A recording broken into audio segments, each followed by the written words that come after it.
మహిళ సంతోషంగా ఉండాలి, కలకలలాడాలి. అప్పుడే కుటుంబం సంతోషంగా ఉంటది. ఇంట్లో ఆర్థిక ఇబ్బందులతోటి, చికాకులతోటి, చిన్న చిన్న డిస్టర్బెన్స్ తోటి ఉంటే వాళ్ళ బాధ, వాళ్ళ కష్టం, వాళ్ళ దుఃఖం అంతా కూడా పిల్లల మీద ప్రభావం పడుతుంది. అట్లనే బయటికి పోయి వచ్చిన భర్త మీద కూడా ప్రభావం పడి ఎప్పుడు చికాకు ఉంటది, గొడవలు ఉంటాయి.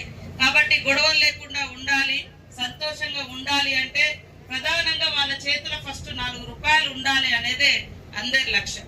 4 రూపాయలు మీ చేతిలో ఉంటే బిడ్డలకు కావాల్సిన చదువు చెప్పగలుగుతావు, నీకు నచ్చిన వస్తువు కొనుక్కోగలుగుతావు, నీకు నచ్చిన రోజు ఇంట్లోకి ఇంత చికెన్ మటన్ కొనుక్కొచ్చి బిడ్డలకు మంచి అన్నం పెట్టగలుగుతారు. ఏదైనా కూడా ఇంతకుముందు ఎట్లుండేదంటే ప్రతి రూపాయి కోసం మనము మగవాళ్ళ మీద ఆధారపడేది. కానీ రేవంత్ రెడ్డి గారి ప్రభుత్వంలో ఆనాడు వైఎస్ఆర్ గారు ఉన్నప్పటి నుంచి సంఘాలు పెట్టి స్త్రీనిధి కానీ ఇవన్నీ పెట్టుకుంటూ రావడం జరిగింది.